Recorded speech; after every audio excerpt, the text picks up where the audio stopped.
Hello বন্ধুরা, আপনাদের স্বাগত জানাই বাংলা মেডিসিন রিভিউ ইউটিউব চ্যানেলে। তো আজকের মেডিসিন রিভিউয়ে বিকোসুল ক্যাপসুল সম্পর্কে আলোচনা করব, যেটা আমরা ব্যবহার করে থাকি শুধুমাত্র মুখের ঘায়ের ক্ষেত্রে। তো শুধু কি মুখের ঘায়ের ক্ষেত্রেই কাজ করে এই ক্যাপসুলটি?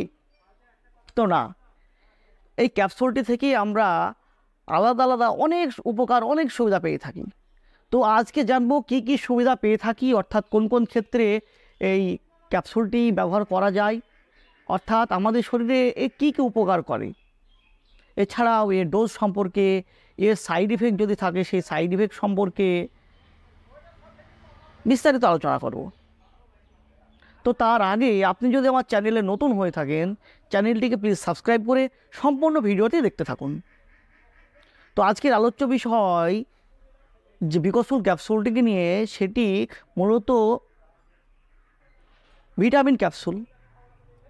তো এর মূল উপাদানগুলি হলো বি কমপ্লেক্স, এর সাথে ভিটামিন সিকেও রাখা হয়েছে, অর্থাৎ বি এর ফ্যামিলির সাথে সাথে সিকে রাখা হয়েছে অ্যাজ এ গেস্ট হিসেবে।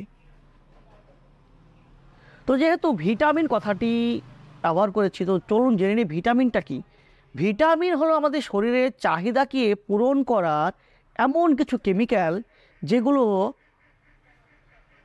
আমাদের শরীরের ওভারঅল গ্রোথ, ডেভেলপমেন্ট, নিউট্রিশন, রিফরমেন্টেশন, রিজেনারেশন প্রভৃতিকে সম্পূর্ণ করে তোলে। যদিও এর চাহিদা আমাদের শরীরে খুবই কম মাত্রায়, অর্থাৎ প্রয়োজন আমাদের শরীরে খুবই কম মাত্রায়, তবুও এর গুরুত্ব অপরিসীম। তো আমাদের শরীর আসলে সারভাইভ করে কিভাবে? যদি আমরা লক্ষ্য করি, দেখতে পাবো যে আমাদের শরীর কয়েক ধরনের সেল অর্থাৎ কোষ দিয়ে তৈরি, যেমন liver cell, nerve cell, sperm cell, bone cell প্রভৃতি। তো এক একটি সেলের কাজও এক এক ধরনের, অর্থাৎ লিভার সেলের কাজ আলাদা, স্পার্ম সেলের কাজ আলাদা, বোন সেল তার কাজ আলাদা। তো কিছু সেল মিলিত হয়ে তৈরি করে টিস্যু, টিস্যু মিলিত হয়ে তৈরি করে অর্গান, আর অর্গান মিলিত হয়ে তৈরি করে অর্গান সিস্টেম, এবং সব মিলিয়ে আমাদের বডিকে কন্ট্রোল করে, বডিকে চালাই, অর্থাৎ আমাদের শরীরকে চালনা করে। তো প্রত্যেক সেলের এক ইন্ডিভিজুয়াল কম্পোনেন্ট পাওয়া যায়, যা তার কাজকে সম্পূর্ণ করতে সাহায্য করে।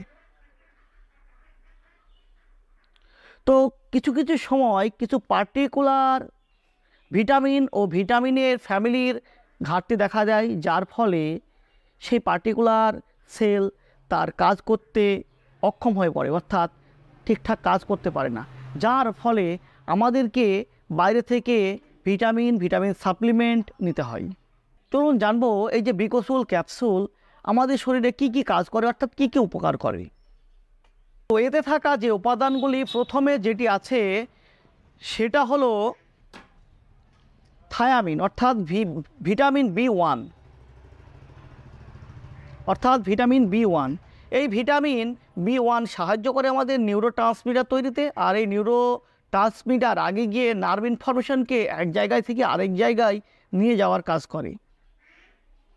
সাথে সাথে অন্যান্য এনজাইম তৈরিতে এবং এনজাইমের স্পেসিফিক অ্যাক্টিভিটিকে সম্পন্ন করতে সাহায্য করে এই বি1, অর্থাৎ থায়ামিন। 2 নম্বরে যেটা আছে সেটা হলো রাইবোফ্লাভিন, যেটাকে আমরা ভিটামিন বি2 বলি, যেটা খুবই গুরুত্বপূর্ণ বাচ্চাদের প্রপার গ্রোথে, অর্থাৎ বাচ্চাদের প্রপার গ্রোথের ক্ষেত্রে এটি খুবই গুরুত্বপূর্ণ। তো ভিটামিন বি2 ফ্যাট, প্রোটিন, কার্বোহাইড্রেটকে ছোট ছোট মলিকুলসে ভাঙতে সাহায্য করে, যেগুলি আমরা খাবার থেকে পেয়ে থাকি, যেগুলো আমাদের শরীরের এনার্জি উৎপন্ন করে।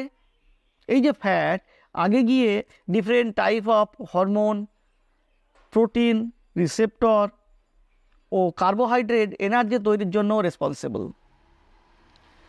3 নম্বরে যেটা আছে নায়াসিনামাইড, অর্থাৎ ভিটামিন বি3, যেটাকে আমরা নিকোটিনামাইডও বলে থাকি। এটি আমাদের স্নায়ুতন্ত্র, পরিপাকতন্ত্র ও ত্বককে সুস্থ রাখতে সাহায্য করে। এছাড়াও টিস্যুর যে রেসপিরেশন, অর্থাৎ আমাদের কোষকলার যে অক্সিজেন পৌঁছাতে ভিটামিন বি3 গুরুত্বপূর্ণ ভূমিকা পালন করে থাকে। 4 নম্বরে যেটা আছে ক্যালসিয়াম প্যান্টোথানেট, অর্থাৎ ভিটামিন B5, যেটা কার্বোহাইড্রেটকে স্টোর করে রাখার কাজ করে পরে আমাদের শরীরে এনার্জি তৈরি করার জন্য। সাথে সাথে এটা আমাদের ব্লাড ভেসেলকে কন্ট্রাকশন রিল্যাক্সেশন করার কাজ করে। এই অ্যাক্টিভিটিকে প্রিজার্ভ করে রাখে প্রয়োজন অনুযায়ী, যাতে করে কাজে লাগাতে পারে। 5 নম্বরে যেটা আছে সেটা হলো ভিটামিন B9 অর্থাৎ ফলিক অ্যাসিড। এটা আমাদের রক্ত তৈরিতে, কোএনজাইম তৈরিতে ও সেলের নিউক্লিক অ্যাসিড অর্থাৎ DNA তৈরিতে খুবই গুরুত্বপূর্ণ ভূমিকা পালন করে থাকে। ফলিক অ্যাসিড বেসিক্যালি আমাদের রক্ত তৈরিতে মুখ্য ভূমিকা পালন করে থাকে। তাছাড়া এটি কোএনজাইমের মতো কাজ করে রেড ব্লাড সেল সিনথেসিসের জন্য, যেটাকে আমরা RBC বলি। আর এর সাথে সাথে DNA, যা আমাদের সম্পূর্ণ জেনেটিক ম্যাটারকে মেনটেন করে, পুরো তথ্য আদান প্রদান হয় এই DNA সাহায্যে। তাছাড়া DNA ফ্র্যাগমেন্টেশন এর স্টোরেজ এটাকে মেনটেন করার কাজ করে। তারপরে যেটি আছে ভিটামিন B12 অর্থাৎ সাইনোকোবালামাইন। এটি আমাদের নার্ভাস সিস্টেমকে শক্তিশালী করে তোলে ও এর সাথে সাথে বুদ্ধির বিকাশে সাহায্য করে, যেটা বাচ্চাদের পক্ষে খুবই গুরুত্বপূর্ণ। তো এই ভিটামিন B কমপ্লেক্স অর্থাৎ B এর ফ্যামিলির সাথে সাথে ভিটামিন Cকেও রাখা হয়েছে, যেটা অ্যাসকর্বিক অ্যাসিড অর্থাৎ ভিটামিন C। এটি খুবই গুরুত্বপূর্ণ ভূমিকা পালন করে আমাদের কোষ কলার গ্রোথ, ডেভেলপমেন্ট ও রিপেয়ারের জন্য, অর্থাৎ ক্ষতকে দ্রুত পূরণ করতে সাহায্য করে। যদি আপনার স্কিন সব সময়ের জন্য উস্কো শুষ্ক শুকনো স্কিন হয়, তো ধরে নিতে পারেন আপনার ভিটামিনের ঘাটতির কারণে সেটা হচ্ছে, যেটাকে সারিয়ে তুলতে সাহায্য করে আমাদের ভিটামিন C। সাথে সাথে ভিটামিন C আমাদের শরীরের আয়রন অ্যাবজর্পশন হতে সাহায্য করে। তাছাড়া আমাদের দাঁত, হাড় ও কার্টিলেজকে হেলদি রাখতে সাহায্য করে। তো বন্ধুরা, এই একটি মাত্র ক্যাপসুল আমাদের শরীরে এতগুলো কাজ করার ক্ষমতা রাখে। তো চলুন জেনে নিই এর ডোজ সম্পর্কে, এটি কিভাবে খাবেন। তো প্রাপ্তবয়স্কদের ক্ষেত্রে একটি করে ক্যাপসুল রাত্রিবেলায় খাবার পরে নিতে পারেন। সব থেকে ভালো হয় যদি আপনি কোনো ডাক্তারবাবুর পরামর্শ নিয়ে সেবন করেন, তো কারণ সেই ডাক্তারবাবু আপনার ডোজ নির্ধারণ করে দেবেন। সেই ডোজে আপনি যদি সেবন করেন তো অনেকগুলি সমস্যা ফেস করতে হবে আপনাকে। তো বন্ধুরা, শুধু এই বিকসুল ক্যাপসুল বলে নয়, যে কোনো মেডিসিন সেলফ মেডিকেশন করা খুবই বিপজ্জনক। তো যে কোনো মেডিসিন ব্যবহার করার আগে অবশ্যই ডাক্তারের পরামর্শ নেবেন। ডাক্তারের পরামর্শ অনুযায়ী মেডিসিনটি সেবন করবেন, যার ফলে আপনাকে সমস্যা ফেস করতে হবে না। তো বন্ধুরা, এই ছিল বিকসুল ক্যাপসুল সম্পর্কে একটি ছোট্ট আলোচনা, অর্থাৎ এর কাজ সম্পর্কে ছোট্ট আলোচনা। তো আলোচনাটি যদি আপনার ভালো লেগে থাকে, যদি কোনো উপকার পেয়ে থাকেন, তো প্লিজ চ্যানেলটিকে সাবস্ক্রাইব করে দেবেন এবং লাইক দিতে ভুলবেন না। তো বন্ধুরা, সুস্থ থাকবেন, ভালো থাকবেন, দেখা হবে আবার অন্য কোনো ভিডিওতে। ধন্যবাদ।